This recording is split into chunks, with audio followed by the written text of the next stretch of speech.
All right. How you guys doing? All right. Well, hey, I'm really excited to be talking to you today, and we're going to tag team this a little bit. We can see if we can make the technology work. Matt Kistler, who's our Senior Vice President of Consumer Insights, is over in the Sam Walton Auditorium in the home office. Matt, you over there? All right. I'll take that as a yes. And we're going to do a little tag team here this morning. We're going to talk really about three things. We're going to talk about Made in America, and we're also going to talk, though, a little bit about our customer, because it's just a time of unprecedented change, really, for our customer. And we're also going to talk about the Walmart brand. It's the thing I love talking about the most, and I know that there are a lot of folks with us today who really are interacting with us for the first time. And it's always fun to introduce the Walmart brand to a new group of people. So for those of you who have been working with Walmart for a long time, if you'll indulge us in this, we're just going to take a step back and talk a little bit about Sam and our purpose. And if this is not new to you, I hope you'll enjoy hearing it again. If it is new to you, I hope you'll find it inspiring and maybe a little bit different, a little bit of a different take on our brand than what you've seen before. If you go to the next slide, there we go. Okay, the first thing we're going to play is a little video, and I want to take you back here to 1992, and it's right here in Bentonville, Arkansas. And this is Sam Walton. He's receiving the Presidential Medal of Freedom, which is the highest civilian honor that you can receive in the United States. And George Bush Sr. has flown down to give him this award. And it's really interesting to hear Sam Walton talk about the legacy, essentially, that he was wanting to leave with his company. And so if you guys would play that video. And the greatest thing is that we've got ideas from all 380,000 people in the company, and that's the best part. We're all working together, and I hope we can keep it going that way. That's the secret. That's the key. And if we can, why, we'll lower the cost of living for everyone, not just in America, but we'll give the world an opportunity to see what it's like to save and have a better lifestyle and a better life for all. Wow, pretty powerful. Yeah, how about that?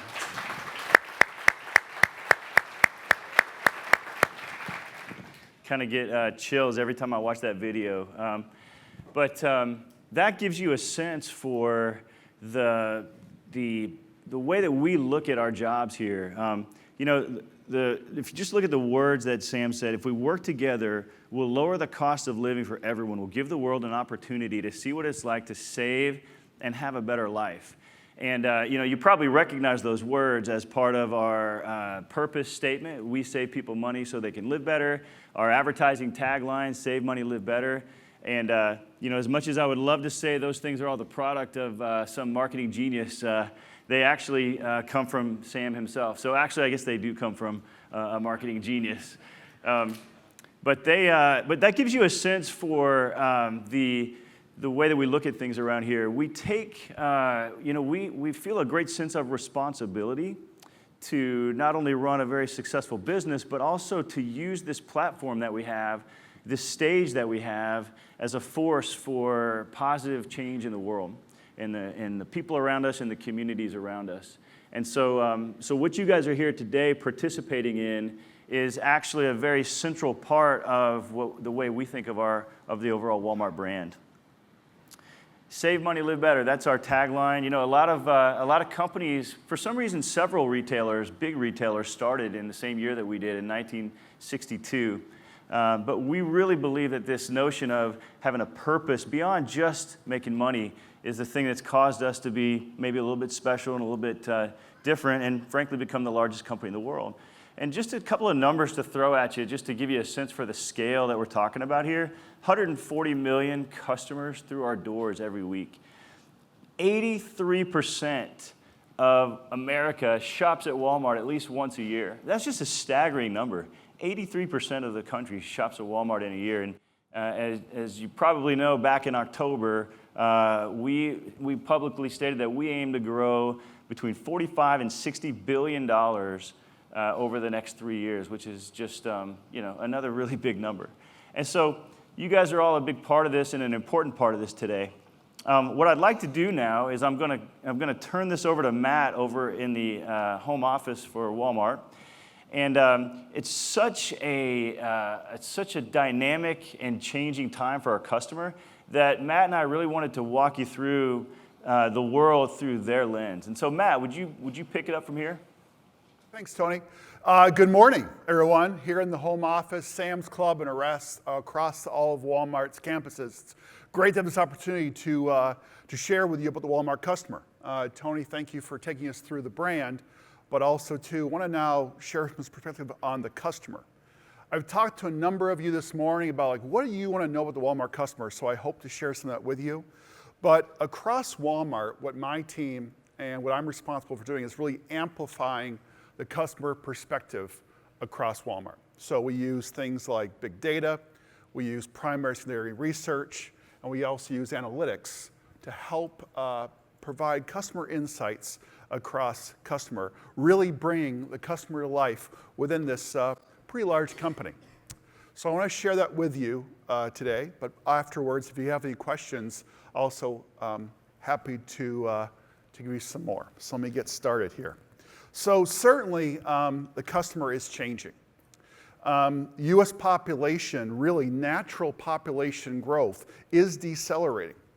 Now there is growth, as you can see in the chart in front of you, but it's not necessarily growing at the rate as the ages and birth weight slows that we've seen historically. But what's really important is where growth is occurring. As you can see, 13 states, just 13 states, make up 75% of all the growth. And I share this just to understand the opportunities in those locations and how this may impact your business. Also, the other stat is that 45% of the country will be multicultural by 2013. Pretty staggering number when you think about it, but that is where it is definitely going, and this is a huge opportunity for growth and something I hope that all of you think about how to harness that. Certainly within the realm of the customer, a lot is said, and we talk a lot about generations. And while the definitions of the customer and generations may vary slightly, these are the ones that we use at Walmart. So if you want to get a picture of this to help you remember these, please go ahead. But this is how we look at it. And while millennials do get a lot of attention, and I know there's some millennials in the room, I'm not picking on you, I know you like the attention, okay? We can't forget the boomers. And I just want to show you in this chart why it's so important. $5.6 trillion is still the spending power of boomers. So boomers in the room, thank you for your business. But also too, millennials are growing. And certainly, millennials will surpass those boomers someday. Hate to tell you that, but it will happen. And we're paying really close attention to this cohort, this millennial cohort.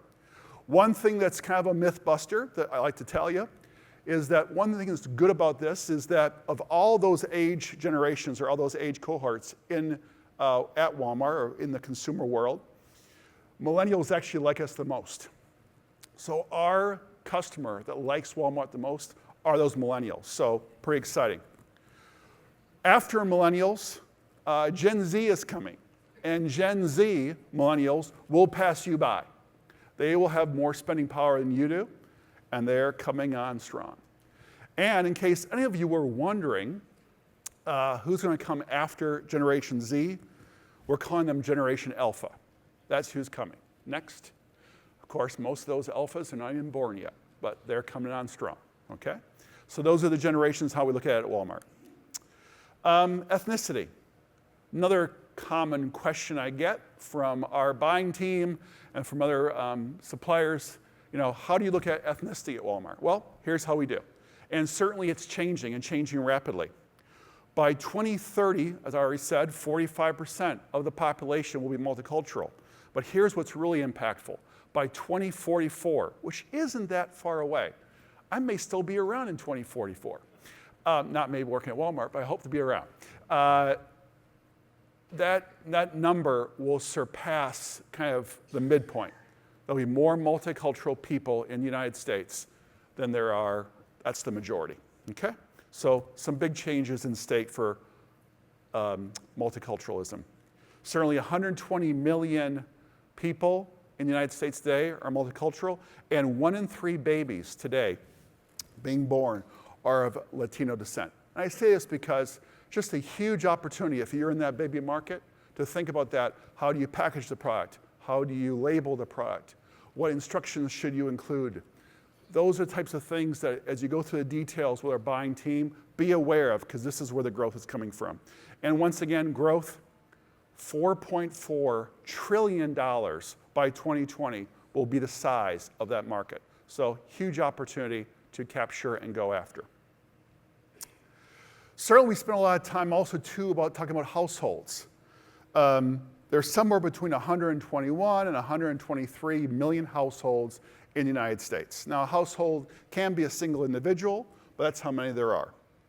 57% of those households today classify themselves as multi-generational. 57%. 80% of those households classify themselves as non-nuclear, not your typical 2 parents and a child, so non-nuclear households. Pretty amazing. 41% of babies being born today are being born into families with 1 parent.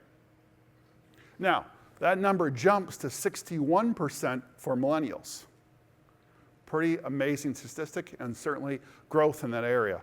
And lastly, 60% of those households with 2 parents report that both of them are working. Now, lots of numbers, but here's some implications. Today's households are fairly fully allocated when it comes to time. They're busy. There's a lot going on, and that is something that as suppliers, as business people, and certainly as Walmart, we're thinking about how we can serve those customers better because of their lifestyle.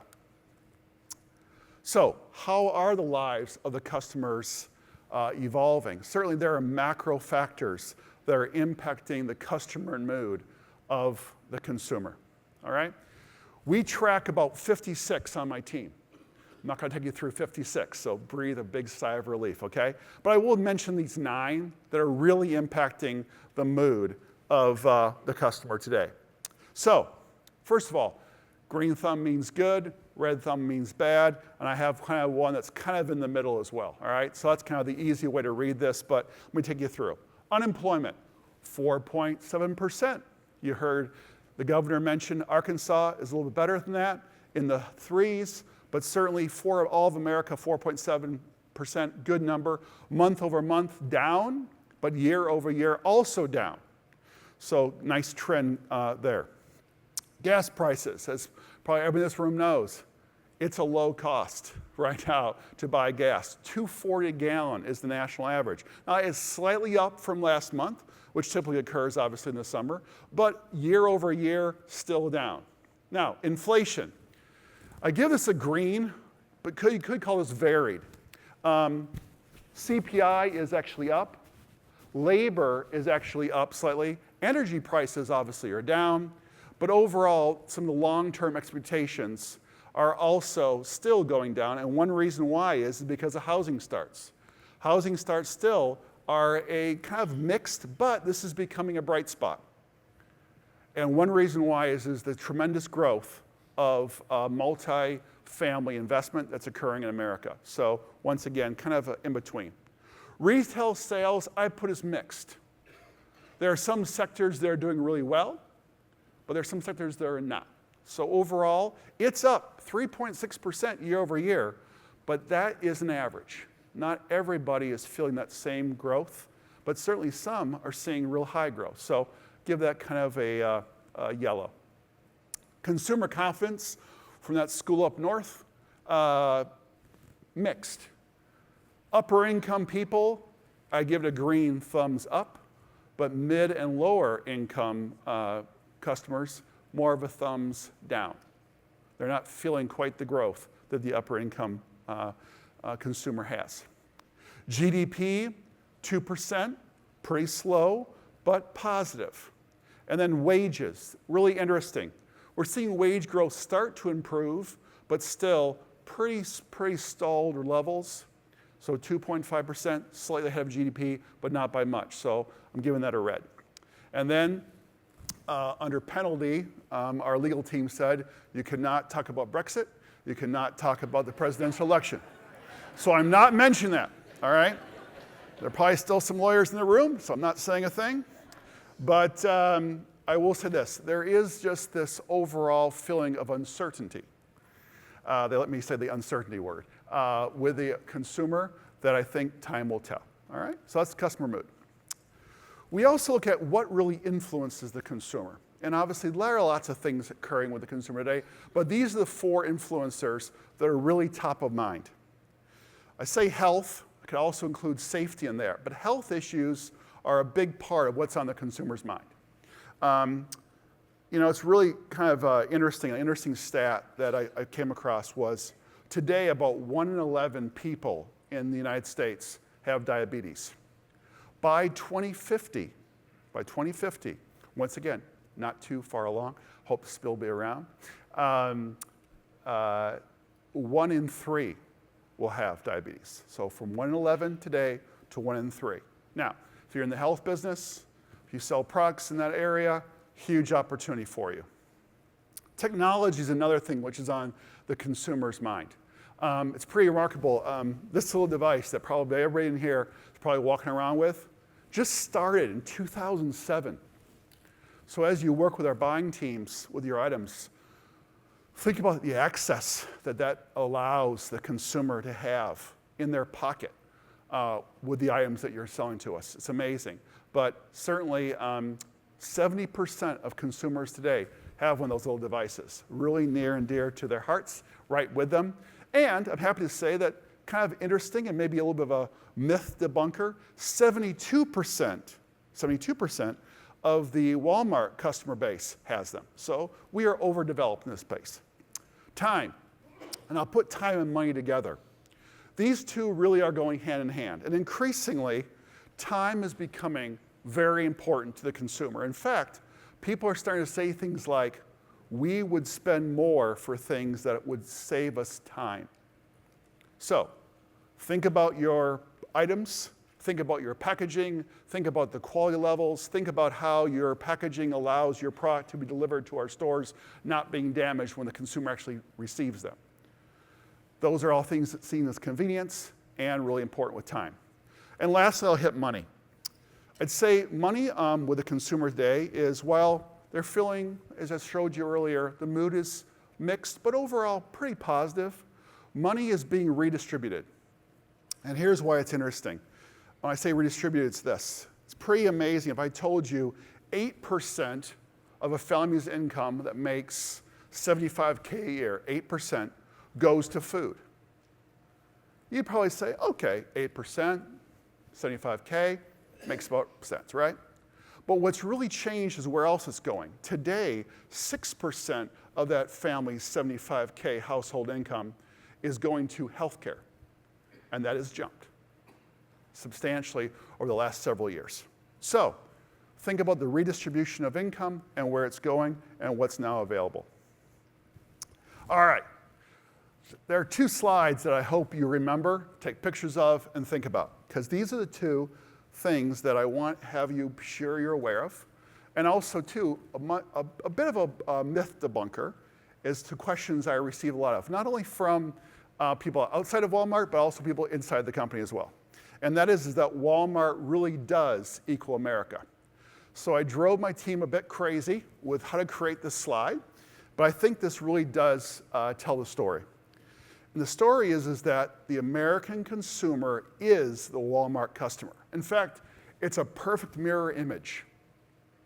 So whether it be age, income, child presence, household size, or ethnicity, the USA consumer is the Walmart shopper. Now, I say this for lots of reasons, but let me just give you the little insight, obviously, is your products, if you think they may be of a level that's too far above, maybe for a cost basis, or that the assortment's not quite right for the Walmart consumer, Here's living proof for you that the USA consumer is the Walmart customer, okay? So hopefully that helps a little bit, all right? But also, too, give you a little greater focus. So I'll call this a macro segmentation. And what's interesting with this is that this is who we're really targeting. Now, we're targeting more than this, obviously. We serve all of America, as the previous slide said. But I think what was really important is if you hit this mark with who the target customer is at Walmart, you really do cover a greater point of America. But this is who we're really thinking about. Who is the target customer for Walmart? Who should we go after? So, some stats on the busy family. 26 million households, that's what the number is. 4+ per family. They make about $75K per year. Now, keep in mind, the median income in the United States is about $53,000. So yes, these are slightly above the median income in the United States. 73% from those millennial groups, age groups, as well as from Gen X. 37% of them are multicultural, and their real spending power is pretty significant, and it's growing. Now, those are kind of the general statistics, but what's really common, the common theme or thread that goes through all these customers is time and money. It's fully allocated. They are busy. They do not have a lot of discretionary funds. They're spending pretty freely right now, though.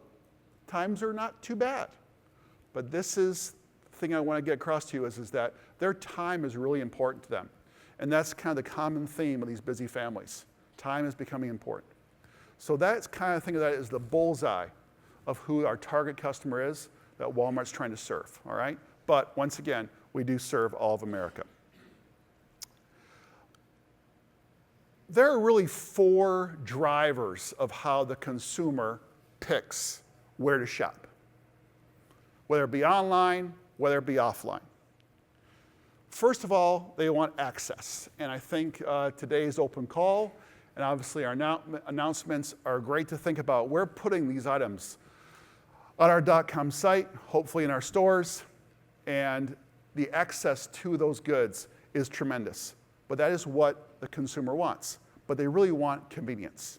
Now, assortment, pretty much a no-brainer. They want a full assortment. Price, they want a price, and increasingly, today's consumer is more and more value conscious. And lastly, they want a great experience. And I will want to highlight kind of some work we're doing there and brag a little bit about our operations team. So hopefully, people in the room, you've seen one of these. Right? Maybe a couple? Okay, good. That means you're a Walmart customer, so thank you. So one of the things Judith McKenna, under her leadership and her team, has been doing is trying to improve our store experiences. And hopefully you've heard about that maybe in the news, and hopefully you're seeing it in our stores. But I would ask all of you, as you buy your goods at Walmart, that you give us feedback. And every single cash register receipt enables you to do that. And we get a lot of feedback on a daily basis. One of the largest surveys actually in the United States is our customer experience survey. And our operations team is focused on 3 things: clean, fast, and friendly. Those are the 3 metrics that we report on every week. And I'm happy to say that for 83 consecutive weeks, we have seen improvement. 83 consecutive weeks of improvement in our clean, fast, and friendly stores. So we're doing our part to improve our store experience. All right, lastly, some future-looking things. Because of you, I'm sure, are looking at trends in the business and what you're seeing, what the customer's seeing. And so you probably get a lot of input on trends. I know I do. I get lots of emails. Lots of people want to meet with me, talk to me about the macro trends that are in America, either with the consumer or in retail. So what we did was, my team looked at the top 200 trend companies and some of their trends. Top 200, big number, like most things at Walmart. And we scaled those down through research and through analytics to the top 30 trends. But I thought 30 was still too many. So we worked a little harder, and we put them into two buckets. Key trend priorities, so I'm calling them, both macro and retail trends, macro consumer trends and retail. Let me hit on a couple of those, but those ones that are starred, but that is the list. So let me jump to the social responsibility and sustainability star. So, initiatives that hit closer to home are the most important in our customers' minds. Pure and simple. And I think the American jobs, obviously, your reaction, the reaction we're seeing on Twitter, just brings it to life. They really understand it rationally, and it also impacts emotionally. It affects them as individuals, it affects you, it affects your family, the community, the country, and the world. So it works. And those are some of the trends we're seeing. Those are the ones that are successful, and certainly I think our American jobs work really hits the mark. Another one is this digital integration of retail. And certainly no surprise to you, and I'll just bring this one up as folks, as you're bringing your items on board to us, make certain that all the information we need to purely display your item to make it available to the customer is there. But certainly the customer expects a really seamless experience. And certainly our CEO, Doug McMillan, has made the seamless experience one of his top priorities for the company. Once again, assortment, price, access, and experience. Those are the key drivers. And Tony, I'm going to send it over to you and talk a little bit more about how we're bringing Made in America to life in our stores. But thank you for the time.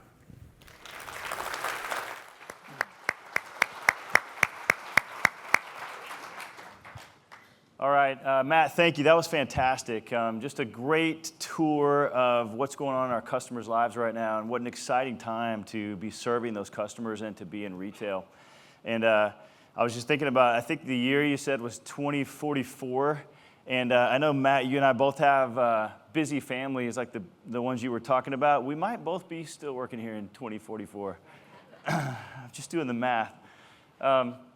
Okay, so let's talk. We've talked about the brand, we've talked about the customer, and now what I'd like to close out with is just to talk a little bit about this Made in America initiative that you're all here for, and show you that it really matters to us and to our customers. We've talked about it's creating 1 million jobs. There's a commitment to $250 billion over a 10-year period. And so it's a big deal. It's obviously a positive thing for our communities, and it's the right thing to do. It's also a great thing for the business. And for us, that's where when we have the intersection of it's a great thing to do and it's a great thing for the business, those are some of the most powerful initiatives that we have. This is one of those. And the next slide that I have is maybe the one that I'm the most excited to share with you. It's a little bit of research that we did, and we went out and we asked customers, we put 70 different things into this research study, and we said, all right, what are things that if I told you this about Walmart and you were aware of it, would it make you recommend Walmart to a friend? And we put 70 different things in here, and I think you'll be pretty interested to see what the top 5 were and what the top single one was.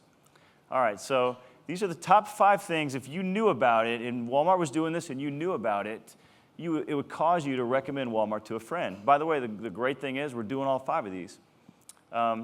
Number 5 is you would have low prices on healthy products so that I don't have to choose between eating healthy and saving money. All right, that was number 5 out of the 70 things that we tested.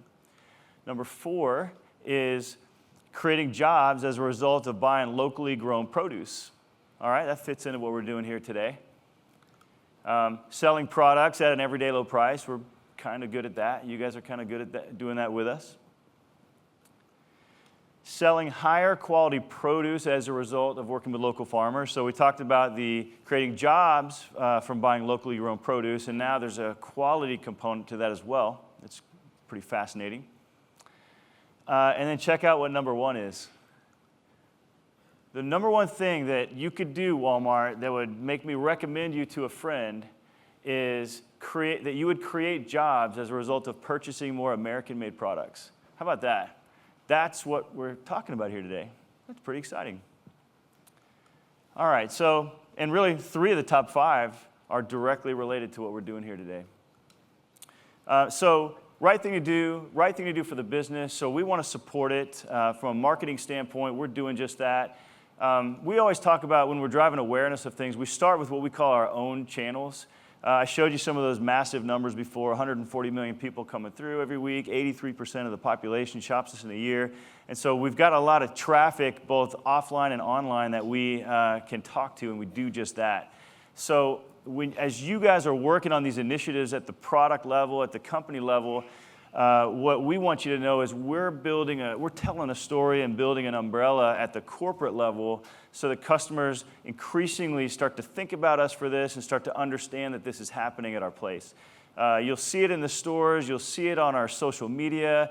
We've just brought back in-store radio, which is an exciting thing that you might start hearing in the stores. You'll see it in the merchandising of the product itself. We've got a huge in-store TV network, not to mention our app and our website and all the online channels. And so you'll really see us use our owned channels as big platforms for telling the story.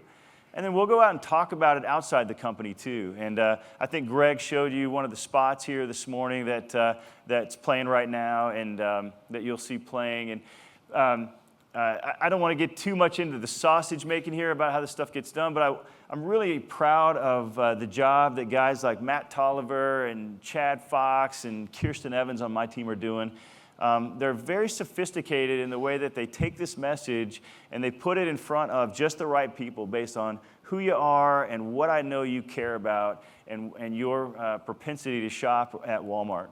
And so you just need to, as you're working on this stuff, you need to feel very confident that there's a lot of people that are going to be sitting in front of their TV or sitting in front of their computer screen, and they're going to be taking in this content. They're going to be seeing that ad that Greg played, and they're going to be learning more about this initiative so that when you come in with your great products, we've softened the beaches for you. The last thing that I want to talk about from a marketing perspective is the role that you play. And this is a really important point that I know that Cindy and Michelle and a lot of the folks involved, Steve, that they want me to make to you here. And that is, it's really important to tell that Made in America story at the product level with your packaging and your labeling. If you can imagine how difficult it would be for us to go in with hundreds of thousands of products and label each one of them at the shelf and do it right and do it with 100% accuracy, that's a very difficult challenge for us. And so for us, we prefer this model where we create the story at the company level, and you guys come in and you tell the story at the item level. And so we wanted to highlight, I think Michelle showed this patio furniture earlier, Arlington House. It's a chair. In this case, it's a chair. And you can just look at this beautiful label where they have unabashedly, aggressively, excitedly told the story that this is a fantastic product that's made in the USA. And so if you'll do this part of the marketing, we'll do the other part of the marketing, and I think they can work quite well together. All right, so that's really a tour of the brand and what's going on with the customer and the way that we're going to think about supporting this initiative and supporting what you guys are trying to do. And if I could, I'm just going to close with one more video. And we're going to pull back out to the brand level and talk about the brand story a little bit. And Matt talked about these busy families where time is just as important as saving time is just as important as saving money. And I just want to show you a little video here that talks about how Walmart is growing and evolving to meet the needs of this new consumer. So thank you very much for your time. Thanks for everything that you're doing for us and for the customer. And I appreciate you being here today. Thank you.